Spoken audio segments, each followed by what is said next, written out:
ফয়সাল ভাই, কোথায় যাচ্ছ? এই তো ভাই, একটু পাশের বাড়িতে যাচ্ছি গরুর দুধ আনতে। আমার তো মিষ্টির বায়না ছিল, সেজন্যই তোমার কাছে যাচ্ছিলাম। ভালোই হলো তোমার সাথে এখানে দেখা হয়ে গেল। তো তোমার বায়না কি? আমার ছোট মেয়েটার বিয়ে। বিয়েতে বেশ জমকালো আয়োজন করেছি, কিন্তু মিষ্টি আপ্যায়নে সবার এক কথা, ফয়সাল ভাইয়ের মিষ্টি ছাড়া বিয়ে হবে না। এখন আমার 20 কেজি মিষ্টি লাগবে আগামী পরশু দিন। দিতে পারবে না? দারুণ আনন্দের খবর, তোমার মেয়েটার বিয়ে হচ্ছে। ও তো আমারও মেয়ের মতোই। নিশ্চয় পারবো। পরশুর মধ্যে একটু কষ্ট হয়তো হবে, তবে তোমার মেয়ের বিয়েতে আমার মিষ্টি সবাই খাবে। এটা তো কম আনন্দের খবর নয়। আমাকে তাহলে গরুর দুধটা বাড়িয়ে কিনতে হবে। ঠিক আছে ভাই, আমি তাহলে পরশু লোক পাঠিয়ে দেব। আমি নিজে গিয়ে দিয়ে আসবো, তুমি চিন্তা করো না।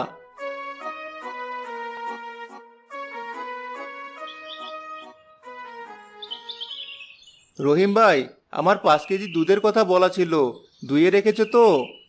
আর বলো না ফয়সাল, তোমার মিষ্টি তো পুরো গ্রামে বিখ্যাত।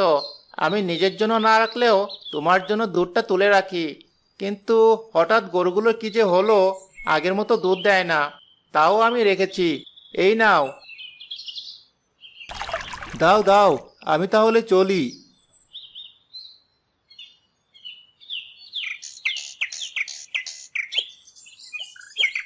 মা, আজকের অনুষ্ঠানের মিষ্টিটা কি বানানো হলো? বিকেলে তো বিয়ের মিষ্টি পৌঁছাতে হবে, একা হাতে এত আর সামলানো যায় না। তার উপর আজ আবার গফুর ভাইয়ের 20 কেজির মিষ্টি বায়না করে গেল। ওর মেয়ের বিয়ে পরশু, আমাদের মিষ্টি ছাড়া নাকি বিয়েই হবে না। ভাই, দোকানের মিষ্টি তো সব শেষ হয়ে গেছে। আরো লোক এসে বসে আছে মিষ্টি খাওয়ার জন্য। তাড়াতাড়ি আরো 2 থালা মিষ্টি দাও। ফয়সাল, মিষ্টির চাহিদা দিন দিন শুধুই বাড়ছে। আল্লাহ তোর হাতে জাদু দিয়েছেন। কিন্তু বাবা, গরুর দুধ আজকাল পর্যাপ্ত পাওয়া যাচ্ছে না।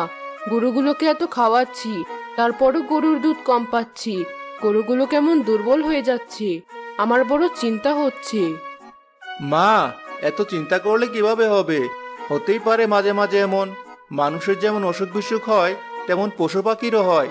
তাই বলে হাত গুটিয়ে তো বসে থাকতে পারবো না। এই যে বড় বড় অনুষ্ঠানের টাকা অগ্রিম নিয়েছি, সব যদি সময় মতো না দিতে পারি, কেলেঙ্কারি হয়ে যাবে মা।